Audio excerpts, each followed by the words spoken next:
So இந்த வீட்டில் பார்த்தீங்கன்னா கஸ்டமர் நம்மளை கூப்பிட்டாங்க வால்பேப்பர் ஒட்டுறதுக்கு. ஆனால் அந்த வீட்டில் என்ன பிரச்சனைனா, அப்போது நமக்கு ஒரு தரையிலேருந்து 3 அடி 4 அடிக்குள்ளே வந்து லீக்கேஜ் ஓதம் காக்குது ஃபுல்லாகவே. ஹால், நடப்பாதை, அடுத்த பெரிய ஹால் எல்லாமே. சார் வந்து நம்மளை வால்பேப்பர் ஒட்ட கூப்பிட்டாங்க. வால்பேப்பர் ஒட்டினோம்னா கண்டிப்பாக டேமேஜ் ஆகும் சார், வேண்டாம் இது. நீங்கள் வந்து நம்மள்ட்ட ஒரு மெட்டீரியல் இருக்குது, அது வேணால் செஞ்சுருவோம்.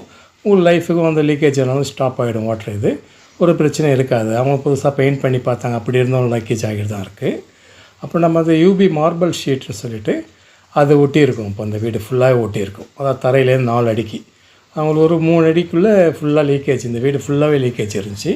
அதை ஒட்டி நம்ம போக ஸ்டாப் பண்ணிட்டோம். இப்போ என்ன தான் லீக்கேஜ் ஆனாலும் நமக்கு பிரச்சனை கிடையாது. இது ஃபோம் வந்து காப்பர் காயிலே இருக்குது உள்ள சில்வரு, அது அப்படியே இந்த வாட்டர்லாம் அப்படியே ஸ்டாப் பண்ணிவிடும். ஒரு பிரச்சனை இருக்காது. இந்த மாதிரி ஏதாவது பிரச்சனை இருந்தால் நாங்கள் செஞ்சு தருவோம். இது ஹைட்டாகவும் வைக்கலாம். உங்களுக்கு எவ்வளோ அடி செவரு வேணாலும் வச்சுக்கலாம். 10 அடி வேணாலும் வச்சுக்கலாம், 12 அடி வேணாலும் வச்சுக்கலாம். வீடு ஃபுல்லாக செய்யணும்னாலும் செஞ்சுக்கலாம்.